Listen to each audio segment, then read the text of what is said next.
This video explores what I learned at the Birmingham Museum of Art in the room showing the art of Japan. In part 1, we'll look at what was made in Japan, and in part 2, we'll explore the samurai and their place in the history of Japan. If you haven't visited the BMA, there is a free parking lot around the building in the back. Very easy access. So let's explore the art of Japan.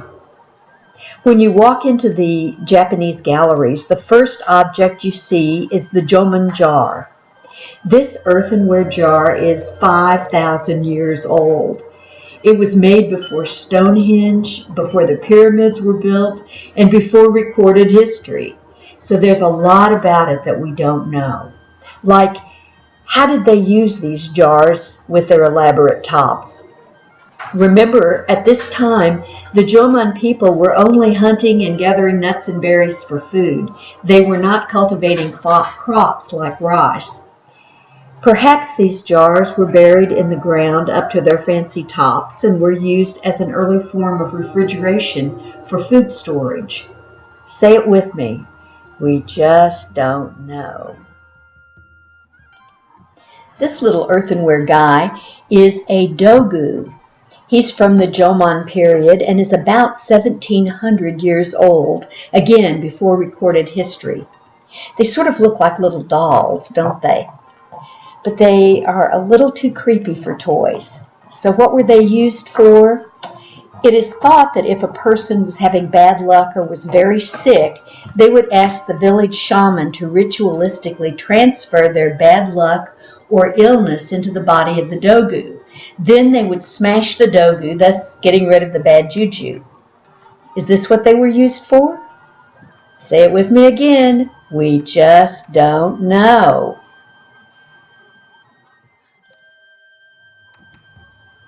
Ancient Japanese people of high status were buried in mound tombs. The people of imperial rank were buried in these keyhole-shaped tombs. And terracotta haniwa were placed all around the tomb grounds as possibly symbolic guardians. Haniwa come in all sizes from very small to life size, and they were placed on top of the ground, not buried in the tomb. The story of it goes that there was an emperor whose younger brother died. When they buried him, they buried all of his servants with him. And the wailing annoyed the emperor so much that he ordered that clay people be substituted from that time forward. Is that true? We just don't know. The most likely purpose is that the Haniwa's original function was to stop erosion, acting as sort of a retaining wall of clay set at intervals around the tomb grounds and kept the sides of the burial mounds from slipping. Now we're going to go from earthenware to stoneware and jump up to the 1300s. What was going on in Europe at this time? The Scot William Wallace of Braveheart was executed. Good King Wenceslas was ruling Poland, and Dante was writing his Inferno. In Japan, there were 6 main cities that had built huge kilns for firing pottery, and one of these cities was Seto. This medieval Seto-ware jar was made by building up coils of clay, smoothing the clay, and then firing it. But notice that unlike the previous pottery, this jar has a shiny glaze over the clay. This is an ash glaze that was made when the artists set up the kiln so that the ash created during the firing coated the pottery in this random manner.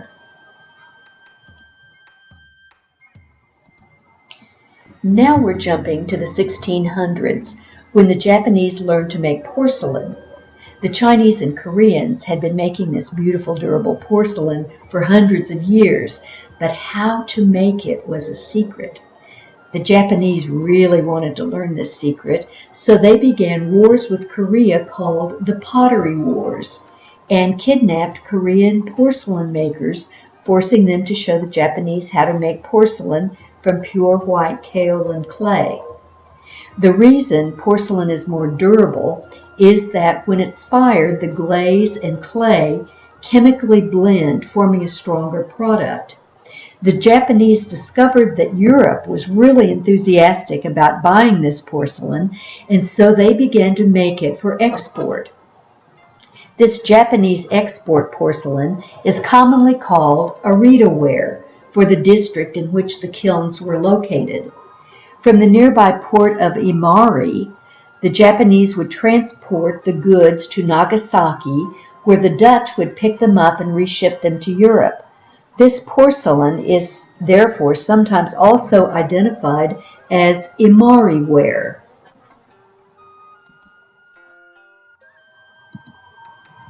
I just want to point out this porcelain dish with the rabbit and the moon, which is used a lot in Japanese art.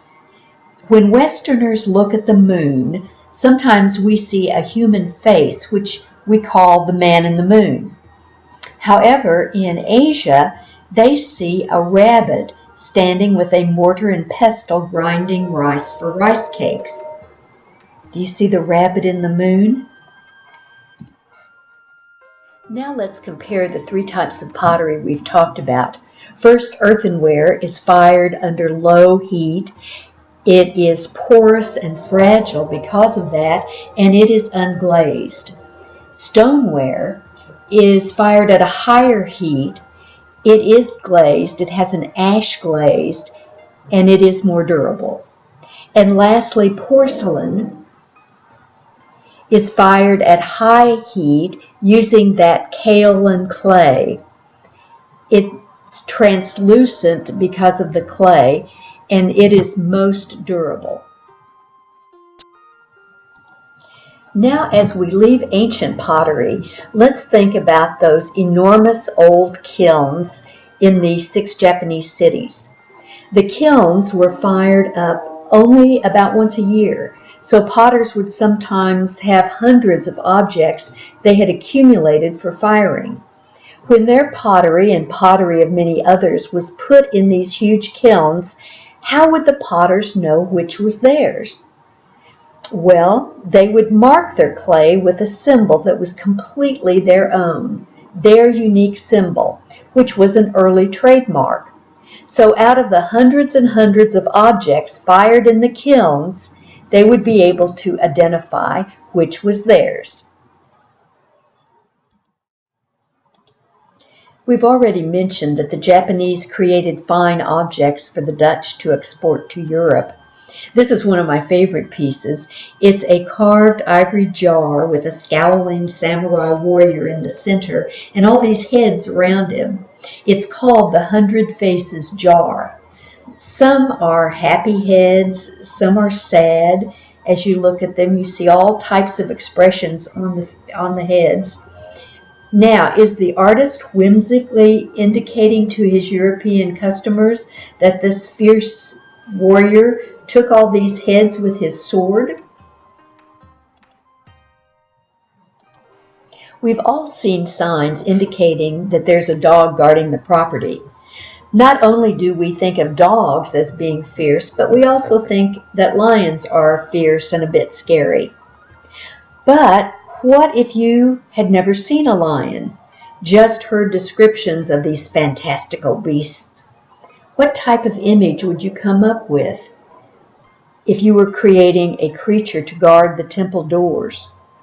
Well, it might look something like this dog lion. Does he scare you? Look at his eyes. They're pretty crazed, aren't they? This is a figure of Jizo Busatsu, who protected especially travelers and young children and their mothers. He was carved in wood about 1100. Most Japanese figures like this were made in bronze or carved from wood, not carved from stone. Why?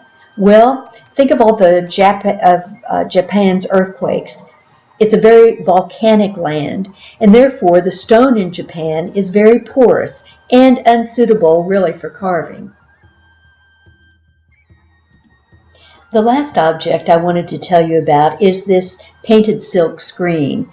It isn't all that old. It was painted in the 1930s, but it shows us an event that took place a little less than 500 years ago. It portrays when the first Portuguese Europeans sailed to Japan in their black ships and met the Japanese for the first time. The Japanese thought these hairy, unwashed men were true barbarians, and the Europeans couldn't believe the Japanese lived in paper houses and were so clean and polite to each other.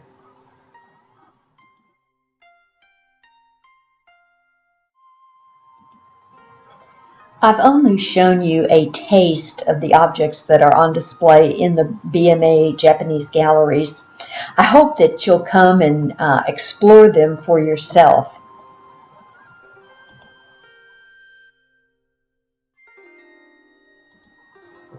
And I hope you'll join me soon as we continue to explore the BMA's Japanese galleries.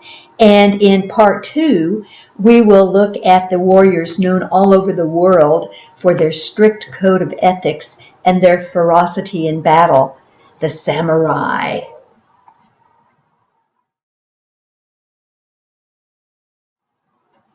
And remember, when you come to the Birmingham Museum of Art, the price to get in